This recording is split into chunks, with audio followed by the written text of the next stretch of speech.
Hey, it's Manu with 22 Sounds. Welcome to this week's new vinyl release alert. Yeah, just like every week, we dug through the vast release calendar so that we can bring you the highlights. And this week we're looking at May 13th, 2022. And before we do that, just one quick question. Please subscribe to our channel. That will be really helpful for us. Plus, you get to stay up to date with what's coming out on vinyl. It's a win-win. All right, let's start with the Black Keys. Wait, the Black Keys? Didn't they just release an album last year? They sure did, and they're sure back already with a new studio album. Yeah, judging by what we heard so far, this is classic Black Keys. They really need no introduction anymore. One of the biggest rock bands of the last decade. They really carved out their own little style of bluesy garage rock.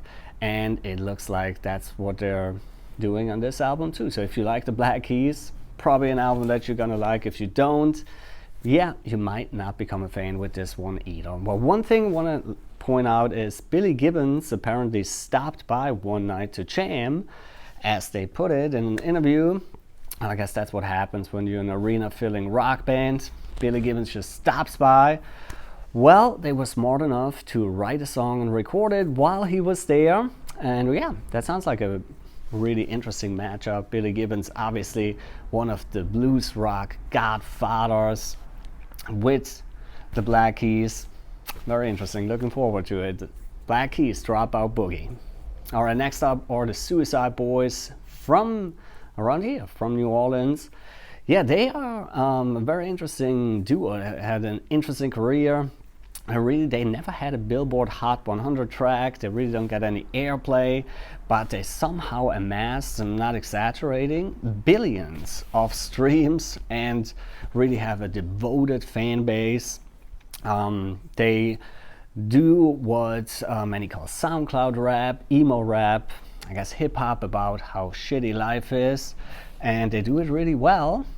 And so this is after countless EPs and mixtapes, actually only the second proper studio album, came out late in 2021 and now finally on vinyl.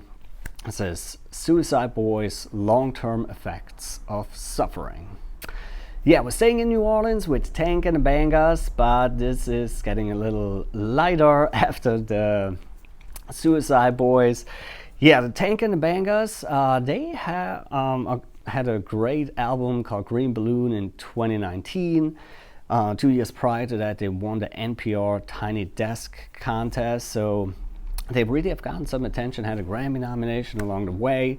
And yeah, their sound is, in a sense, quintessential New Orleans. A nice mix of funk, soul, hip-hop, little rock.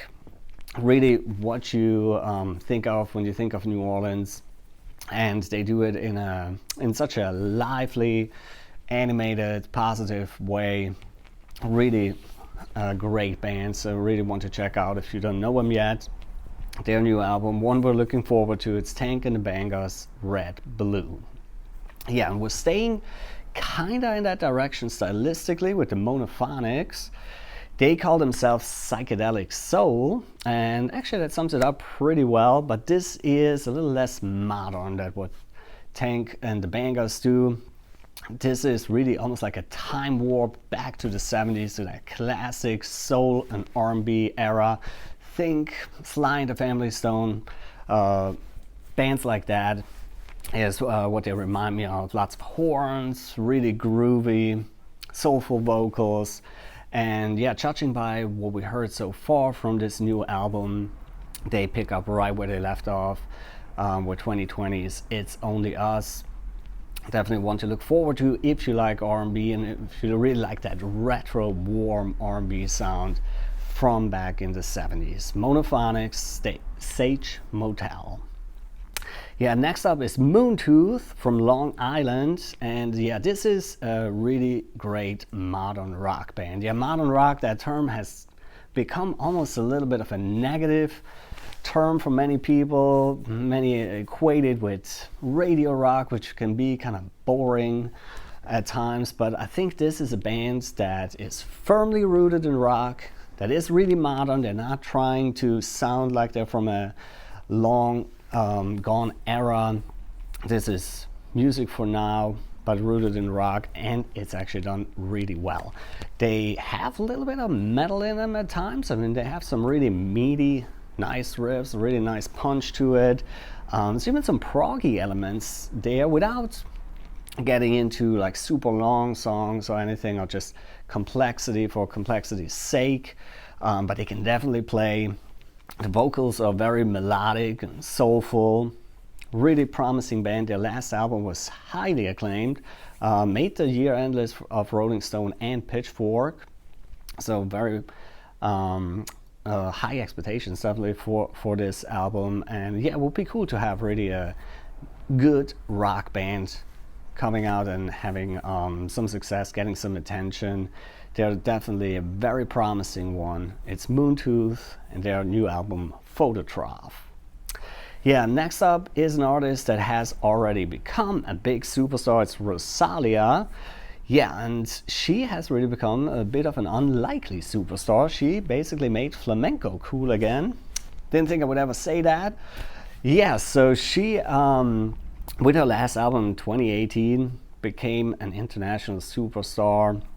And with this one here as the first album after her big breakthrough, there's very little flamenco left, but it is really a pop album, but one that really pushes the boundaries of what pop can be. A very eclectic album while in that pop genre at all times. I think it's a very great, very interesting statement artistically. She's doing a lot of different things on here, never gets boring.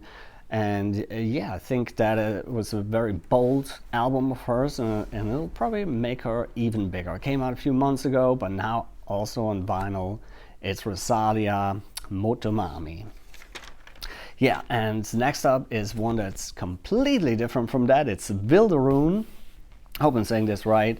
They're from Boston, and this is, I guess you can call it progressive, symphonic folk metal. Something like that. Yeah, definitely very progressive in the sense that it is very sprawling, long songs that are really like building up slowly and then explode. It's very epic, it's grandiose. And yeah, so if you're somebody who really likes to dive into an album, who likes music that really builds tension, goes up and down, really ebbs and flows, this might be something for you. Thinking of bands maybe like Opeth or Porcupine Tree or so, not that they really sound like them, but they also have those really long sprawling compositions. This one's a little more in the folk symphonic metal vein. There's even sometimes traces of death metal in there, just a little bit, but that kind of shows how widespread they are and how flexible, how versatile, how many different things they can do. Very great musicians for sure.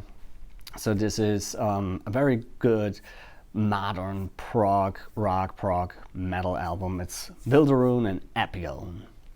Yeah, and for those of you who have watched our release alerts in the past, you know that most of the times we're talking about new albums coming out, or some that are finally coming out on vinyl that might have come out recently, but we do throw in some reissues, and this week we want to throw in one reissue, and that is Slipknot's Iowa. Yeah, this came out 21 years ago now, and it was really an important metal album. Slipknot, of course, has always been kind of lumped into the new metal category, but they were really always a little more aggressive, a little heavier than most of their contemporaries. They had death metal, thrash metal influences, but did it in a really modern way, or at the time, modern way. And so they really got a lot of respect from a lot of old school metal fans, but also brought in a whole new generation into metal. So whether you like Slipknot or not, but I think as somebody who appreciates metal as a whole, we really got to say Slipknot was a very important band. Well, they still are, but this album, that along with their debut album, of course, was a really big statement. They already had gotten quite a bit of attention, but they came out and made an album that was, yeah, for the most part, even more aggressive and disturbing as the first one. So this one hasn't been on vinyl in an eternity, so it has been almost impossible to get it. So this is your chance now, finally being reissued. Slipknot's Iowa. All right, well, this is it for this video, but hey, if you want a whole list, of course this is a very subjective selection from us, but if you want a whole list, check out our website, 22soundrecords.com. You can see what else is coming out, and of course you can pre-order all these titles right there. Again, please subscribe to our channel, comment, let us know what you're looking forward to, what we missed, what we should have included, and follow us on our social media. We really appreciate that. So yeah, thank you for watching. See y'all next week.